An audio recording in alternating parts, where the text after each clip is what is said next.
In the book Nomad Capitalist, I talk about two unique but often complementary strategies. Second residence, which gives you the ability to live in a country, enjoy a country, perhaps benefit from a favorable tax regime there.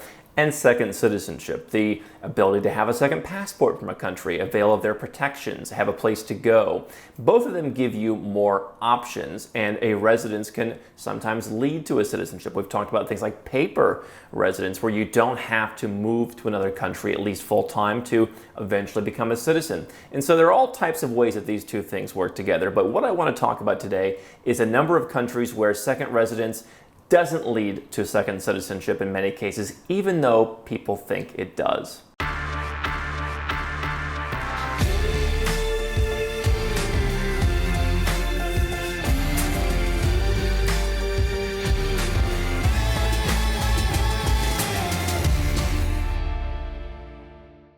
Hey guys, I'm Andrew Henderson. I'm not only the author of this book, but here at Nomad Capitalist, we help 7- and 8-figure entrepreneurs legally reduce their taxes overseas, build options, and increase their freedom with things like second passports, and find new emerging markets to be a part of. You can learn more at nomadcapitalist.com. And what I want to talk about today is countries where you can get a residence permit, and you're often told that residence permit will lead to citizenship. Now, I've been talking a lot lately about some of the marketing gimmicks that people in this citizenship business and the offshore business use, okay?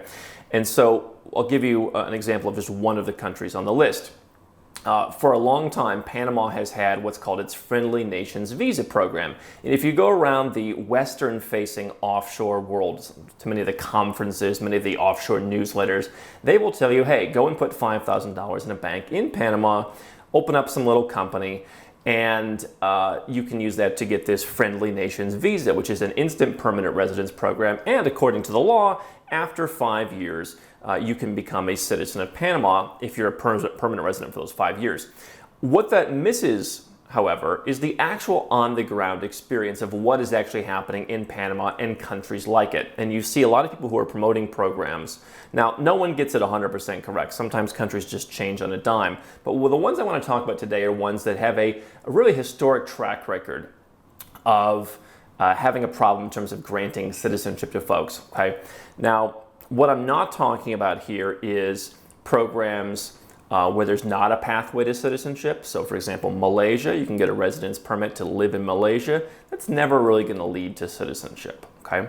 There are other countries, for example, Latvia in Europe has a golden visa program. You don't have to live there to keep the residence active, but you do need to spend the vast majority of the year there if you want to become a citizen. Okay. I'm not talking about these programs because those programs, as long as someone is telling you, what the actual law says, you know what you're getting into, right? If you know you need to spend 9 months a year in a country for 5 years, 7 years, 10 years to become a citizen, it shouldn't be any surprise when you go there 3 days a year and you never end up getting their citizenship. But these countries are ones where either there's been a myth, or in the past it used to be easy. Again, I think a lot of folks really don't understand that a residence does not have to turn into a citizenship. If you are looking for a guaranteed second citizenship, citizenship by investment is probably the way to go. Some fast-track naturalization programs could work.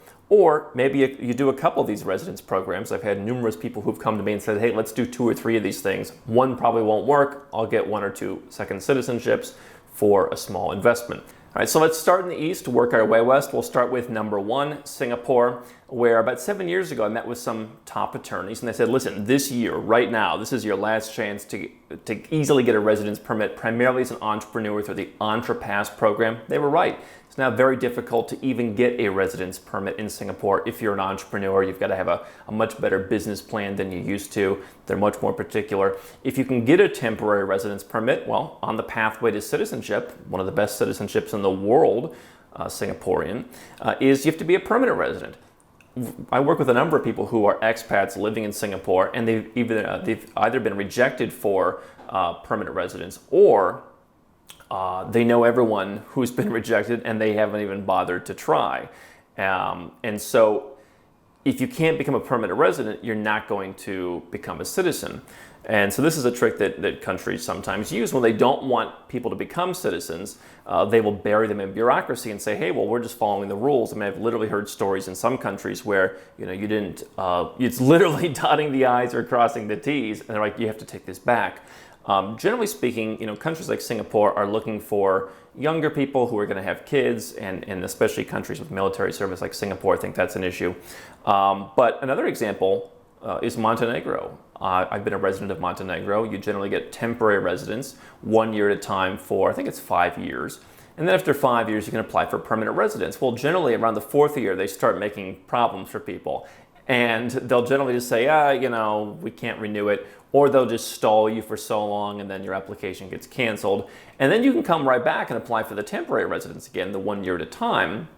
But they don't want you to get the permanent residence because then you're on the track to citizenship. And so it's a thing that countries use to stop you from getting on the track to citizenship. Singapore has used a couple of those tactics. Listen, as I always say, we're looking for the next Singapore. If you wanted to be in Singapore, the chance was 7 years ago, really maybe 17 years ago, to get in on great terms and get a great passport. Once these countries become very popular, they don't really need more citizens, and Singapore is a perfect example of that. Let's go to Europe. Number 2, Malta. Now, obviously, Malta has what's called a citizenship by investment program. You make a donation. In the case of Malta, you also buy or rent property. You also invest some money into bonds or other securities, and you get a citizenship in about a year. It's a little bit slower than most citizenship by investment programs, but you can get this EU citizenship on a nice, beautiful island chain in Europe in about a year. That's not what I'm talking about. What I'm talking about is they've got a couple different residence programs, generally which are used by folks for tax purposes. I'm not the biggest fan of Malta's programs. I think there are better options out there. I had a gentleman recently who we're doing it for just because he wants to live in Malta and because he can make it very tax favorable. So if you want to live there, that's fine. But anyway, there is a pathway to, after about a decade, become a Maltese citizen merely by living there the same way everyone else does, right? So even though they have a citizenship by investment program for folks who just barely want to spend any time there, they just want to make the investment and then move on with their lives as EU citizens. Obviously, if you want to live there, you can become a citizen. However, in practice, a lot more difficult than it seems. I haven't heard as much about some of the weird bureaucracy. You didn't put the I in the right place, dot in the I in the right place. But they do really make it difficult. And I think probably for similar reasons to why Montenegro has started to become more difficult in renewing residence, which is Montenegro now has a citizenship by investment program. So they really want to encourage people who are using their tax-friendly residence programs, just make the investment, right? If you want the citizenship, that's what you should do. So I'm not saying it's impossible, but I'm saying you've really got to be committed and really got to stick with it and be prepared for some challenges in Malta. Another country that has a residence by investment program, so-called golden visa nearby, Greece. Greece has historically always been rather difficult about naturalizing people who aren't ethnically Greek. So the way I look at the Greek golden visa is if you want a 250,000 euro pathway to being a resident of Europe, being a resident of the Schengen area, which some of the programs like Cyprus are not part of, for example. If you want a pathway to being able to spend as much time as you'd like in Europe by making a real estate investment in Greece, the terms for that are pretty good as long as you can put up with Greece's bureaucracy and the taxes and the threat of ever increasing taxes on real estate. What you probably shouldn't rely on is citizenship. Now, generally speaking, if you spend the majority of your year in Greece and generally you want to learn Greek, then you can be naturalized. I believe it's after 7 years. Again, it doesn't really happen in practice. Also, you would be on the hook in that case for Greek taxes. They do have a new program for that. But just really, to me, a little bit disadvantageous. Not a country that I would trust, particularly if I'm paying them large sums of money for the privilege of living there, if I'm putting down roots there. It's just historically a place that has not been reliable for naturalizing folks. Now, let's go to Latin America. And I think Latin America has a lot of interest from folks because they've got a lot of different residence programs. And people get confused because a lot of companies will promote inaccurately how residence becomes citizenship. So number 4 is in Panama. I mentioned the Friendly Nations visa program. I've known people who are not just doing the Friendly Nations visa, get the permanent residence, come back one day a year, keep the thing active. I know folks who have lived in Panama for 10, 15, 20 years. Over the last couple of years, I've started meeting more and more of these folks. Their application is sitting on a desk. Their application for citizenship is sitting on a desk, waiting to be signed by the president. And so they learn the language, they put in their time, they're not just paper residents, and they're still having a hard time doing it, okay? Understand, applying for citizenship does not mean getting citizenship, okay? You want to see some kind of track record. And this is why I'm always afraid of some of these programs becoming too popular, right? I mean, what do we say? Fast, easy, cheap? Paraguay fit that bill, Panama fit that bill. And what we've started to see in the last 3 or 4 years is countries like that are really starting to crack down, okay? I don't talk about every opportunity here because I don't want 100,000 plus people to start going out and doing it. Some of them would probably do it in a sloppy way, let's be honest. And that's what's happened in this industry that has made the Panamas and the Paraguays much less reliable because everyone's doing it. And what country wants to have tons of people descending on them, just getting passports for no time commitment, especially a country in Latin America, and especially a small country in Latin America that's within the scope of the United States. You think the United States wants a bunch of people going down and just getting Panamanian passports that give them more privileges? No. And so that's one to where Panama, great residence, obviously very convenient as a place to live for a lot of people, tax-friendly place if everything is structured properly. A bit bureaucratic at times. You need to make sure it's set up properly. I would not rely on it for a citizenship. I would get my citizenship elsewhere. Number 5, Peru. Peru has come onto the scene recently. In Peru, if you do put in substantial time there, I think there's a better chance than some of these other ones to actually get citizenship, but here's the caveat. Getting in is different than they suggest. So on paper, people are still talking about $30,000 investment in Peru to get a residence permit, and then, it's relatively quick to get the citizenship. In reality, the government has said, we're not taking $30,000.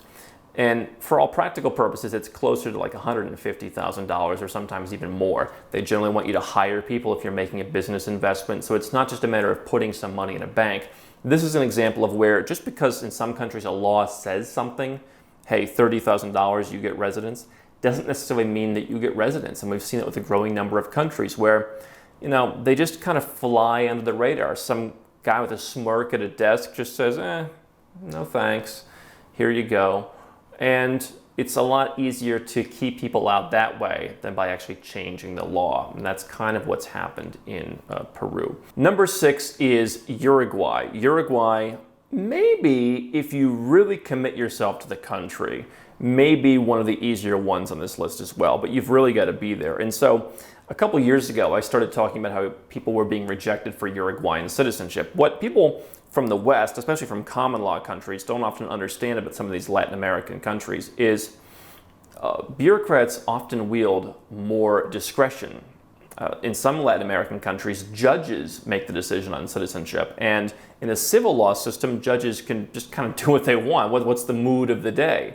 And I've seen cases, and I've known people like that in Uruguay. So someone went out and posted a question, hey, has anyone heard, Andrew Henderson said you can't get Uruguayan citizenship. And there were a couple Uruguayans who said that I was mistaken. Because what do Uruguayans know about getting Uruguayan citizenship, right? They had it at birth. And here's the perspective, right? If you're asking folks who live in a country, how easy is it to get your citizenship? Number one, what do they know?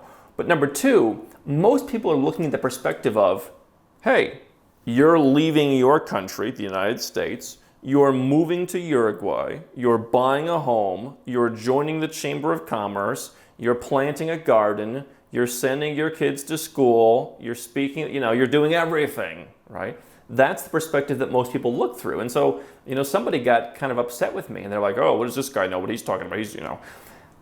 Well, here's what I understand. People who are not moving every part and parcel of their life to a country, it becomes harder in some of these countries. Now, I'm all for putting in a little bit of effort or making some kind of contribution to a country. I'm really starting to look at this fast, easy, cheap, drop $7 in a bank account and then ask for them to FedEx you the passport 3 years ago. Honestly, it gets a little vulgar sometimes. I mean, put in a little something, put in some money, start a little business, invest in some property, buy a few bonds, do something, right? Because these fast, easy, cheap options just don't really work. They're not sustainable for the reasons that I mentioned. But do I also think that you have to go and totally build your entire life for 3, 5, 7 years around the country? No, not entirely. I'm all for the nomad capitalist lifestyle, diversifying yourself around the world, and that includes your physical presence. And so if you're not willing to put in substantial time in Uruguay, it's one that I probably would skip. Again, great place to have a residence, I think. I think it's a really interesting country. Obviously has some good geography. They have some interesting policies. I'll give you a bonus, number 7, Dominican Republic. Possible, really slow, really bureaucratic, lots of hurdles.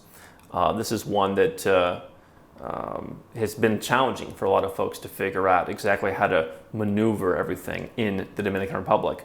Latin America in general, great residence programs, very open to immigrants, open to giving citizenship, but different countries enforce it differently. And I'll tell you, here's where I think the future really lies. The future lies in people who are making some kind of commitment. So if you're going and buying a property somewhere, I feel a lot better about your chances of getting citizenship in that place later because you're showing some connection and because they're just naturally going to be more predisposed to helping you. I think that there's going to be either a time commitment or a money commitment. I think the days of doing absolutely nothing are pretty much over. Now, doing something, making a small investment in a country with an average passport could be investing $25,000 in bonds. Could be investing $50,000 in real estate, right? Could be investing, $100,000 as a bank deposit. We do not have to be always talking about millions of dollars, but I do think you're going to start to see more of a correlation that the more you invest or the more you commit to living there, it doesn't have to always be full-time, could just be 3, 4, 5 months a year, but even in the countries where it's more easy, I think you're going to start to see a bit of a move in this direction because no country just wants to be the country that hands out citizenships to everybody. And so those are 7 countries where residence does not always become citizenship. If you have an experience with one of these programs, if you have an experience with a different program where you got in or you didn't get in, leave a comment below. Want to hear about your experience. How can Nomad Capitalist help you? 4 ways. Number 1, subscribe to our channel and click the notification bell to make sure you get our new video every day. Number 2, get a copy of Nomad Capitalist, the book. You'll learn a lot of my personal experiences over a dozen years of studying this stuff, as well as exactly some of the strategies that you can use to build your Nomad Capitalist plan. Number 3, if you're not sure where to start, but you want to come and learn from my team and I, you want to come and mingle with like-minded people, learn more about our live conference, Nomad Capitalist Live. It's coming up soon. And number 4, if you want some help right now because you've got a burning issue, you need something solved, you want to lower your taxes, get a second passport, or build the Nomad Capitalist lifestyle of your dreams, go to nomadcapitalist.com and click on Become a Client.